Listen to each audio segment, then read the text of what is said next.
Bisa nggak Bapak bersaing sama Indomaret, Alfamart? Untuk bisa hidup bersaing, Bapak harus menutup yang lain. Itu nggak boleh, Pak. Itu tidak sesuai dengan ekonomi Pancasila. Misalnya, Bapak mau buat ini dengan menutup yang lain, itu nggak bisa, Pak. Itu nggak sesuai dengan ekonomi Pancasila, Pak.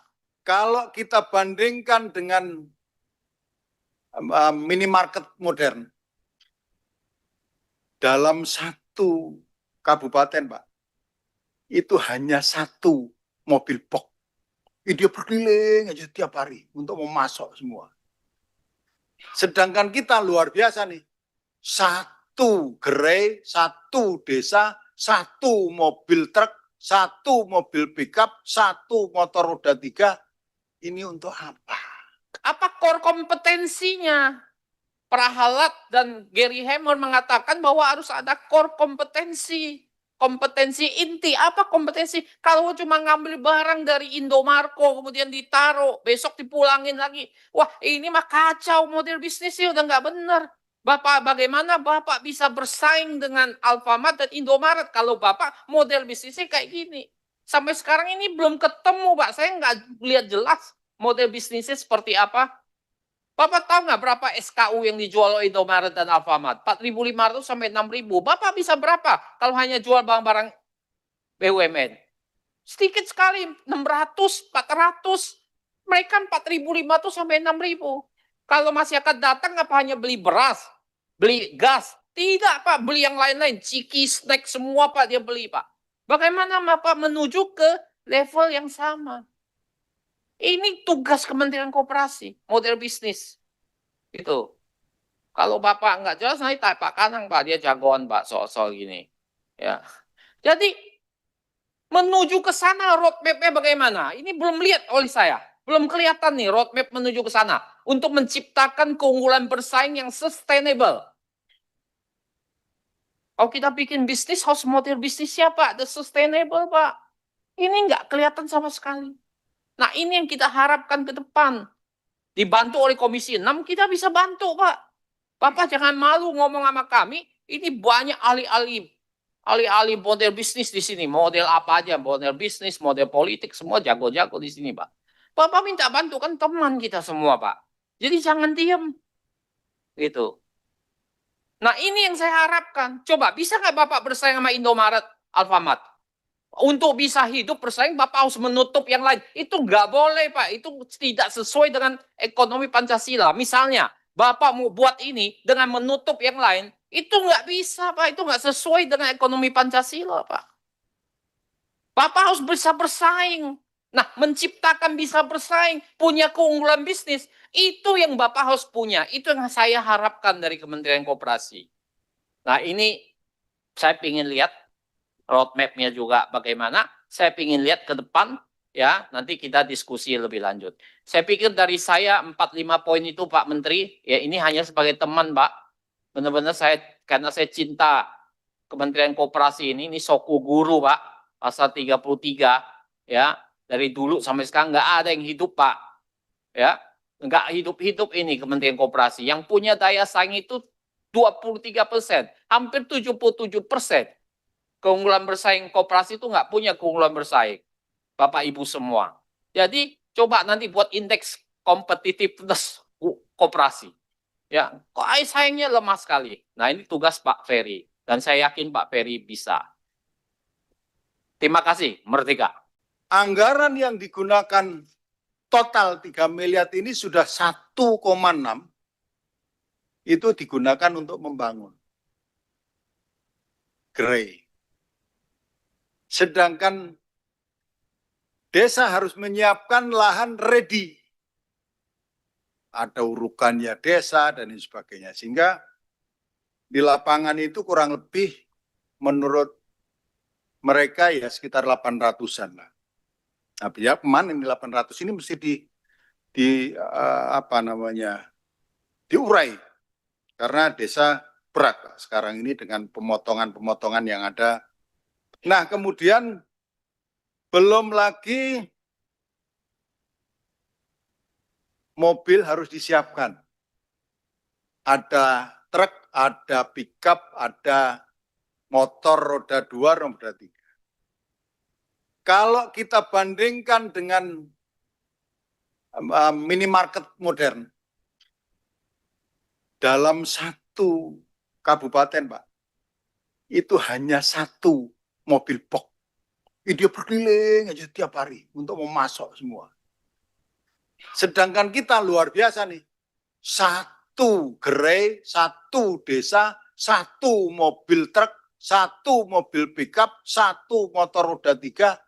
Ini untuk apa? Overhead kita terlalu tinggi, Pak. Kalau kita bicara tentang hitungan-hitungan bisnis. Nah, ini yang. Nah, koperasi, Kementerian Koperasi ini akan on the track clear 2 tahun setelah koperasi ini buka. Sementara akan dibimbing, dibina oleh Agrinas. Gitu Pak ya. Ini yang harus di-clearkan Pak. Jangan sampai anggaran yang kita tambah menjadi 1,8 T, ini doubling. Artinya ada clearance, ada klarifikasi, ada koordinasi antara Agrinas, Pangan, dengan Kementerian Pertahanan. Karena Kementerian Pertahanan juga masuk, Pak, dalam rekrutmen dan mungkin di dalam penataan personalianya. Nah, ini yang perlu dimengertikan sehingga jangan sampai doubling. Bapak menganggarkan, lebih baik kalau menurut saya alih tanggung jawab itu sejak dini, Pak. Bersama-sama yang mana harus dibersamakan. Jangan sampai 2 tahun baru dimasukkan di Kementerian Koperasi. Kacau Pak nanti Pak. Karena Bapak katakanlah sekarang bicara aset. Asetnya sekarang ini sembarangan Pak. Produknya India, kemudian bangunan juga nggak karu-karuan. Ada kemungkinan 2 tahun, apakah masih 50%? Kondisi dari bangunan ini belum tentu, Pak. Karena kondisinya rotok kacau-kacau lah. Nah, ini yang perlu mendapatkan perhatian sehingga Pak Menteri hati-hati di dalam hal ini, segeralah berkoordinasi, dan kalau kita bicara tentang manfaat perencanaan, monitoring, pengembangan sumber daya, clear, sepakat Pak. Tapi mulailah sejak dini untuk pengambil alian atau bersama-sama, jangan sampai 2 tahun lepaslah sudah. Saya kira demikian, pimpinan. Terima kasih. Seperti yang disampaikan oleh Bapak Presiden, Koperasi Desa Kelurahan Merah Putih ini yang pertama fungsinya adalah untuk menyalurkan dan menjual barang-barang, satu, barang-barang subsidi, barang-barang kebutuhan pokok dan sehari-hari. Fungsi yang kedua adalah Koperasi Desa Kelurahan Merah Putih ini diharapkan menjadi off-taker untuk bisa menyerap hasil produk masyarakat desa dan kelurahan, baik tanaman pangan, baik hortikultura, peternakan, perikanan, perkebunan, dan kerajinan, dan lain sebagainya. Nah, fungsi yang ketiga menjadi instrumen terbawah untuk bisa menyalurkan program-program dari pemerintah pusat kepada penerima manfaat secara lebih tepat sasaran. Kegiatan Koperasi Desa Kelurahan Merah Putihnya, yang pertama kita menjual ada gerai-gerai untuk menjual barang-barang tadi. Kemudian yang kedua, diharapkan juga Koperasi Desa Kelurahan Merah Putih ini juga bisa menyediakan gerai obat dan klinik, meskipun sederhana. Yang ketiga, ada aktivitas keuangan mikronya. Yang keempat, pergudangan. Kelima, logistik, karena tadi disediakan truk, pickup, dan kendaraan roda 3. Dan kemudian sebenarnya Koperasi Desa Kelurahan Merah Putih boleh melaksanakan aktivitas usaha sesuai dengan potensi dan kebutuhan desa dan kelurahannya masing-masing. Jadi memang tadi disampaikan juga oleh Profesor Darmadi bahwa memang yang terpenting adalah visibility study-nya. Nah, kami memang Kementerian Koperasi mendapatkan amanat dari Instruksi Presiden nomor 9 tahun 2025 bahwa yang akan mengembangkan model bisnis dan juga modul-modul pelatihan itu adalah Kementerian Koperasi, sehingga kami sudah membuatkan desainnya, ada visibility study-nya, tapi tetap sekali lagi ini akan kita implementasi di tahap operasionalisasinya. Oleh karena itu memang dari sisi tanahnya Pak Andi tadi, kami mengambil kesimpulan bahwa sebenarnya untuk mendapatkan lahan sesuai dengan pemberian pekerjaan Kementerian Koperasi kepada PT Agrinas Pangan Nusantara yang luas lahannya seperti yang kemarin kita berikan kepada Agrinas Pangan, memang kami akui mengalami kesulitan, terutama di kota-kota. Dan juga kami, oleh karena itu, kami sudah sampaikan ke Bapak Presiden bahwa sekarang kita fokus mungkin paling banyak di 40.000 titik.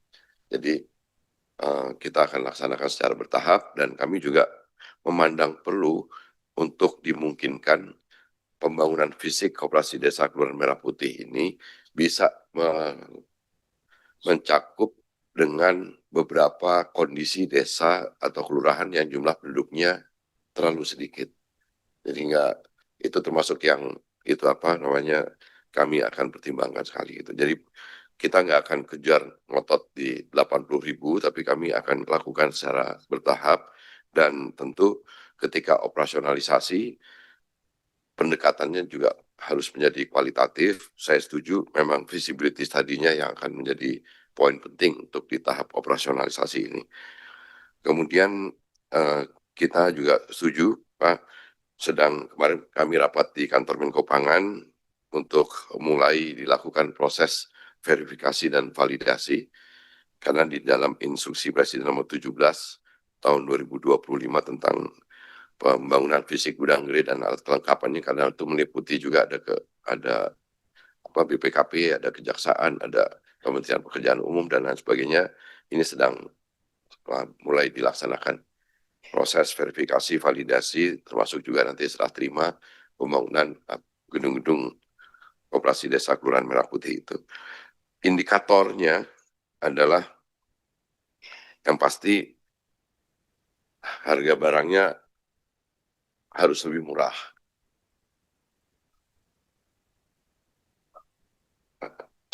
Sebaiknya harus lebih murah.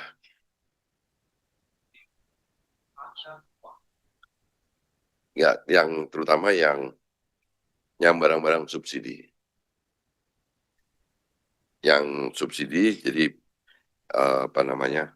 gas LPG 3 kilo, minyak, beras, pupuk itu harus lebih murah. Minyak termasuk minyak. Ya, kemudian juga karena ada kegiatan keuangan mikronya, pembiayaannya juga harus lebih mudah dengan tingkat suku bunga itu yang juga harus lebih murah.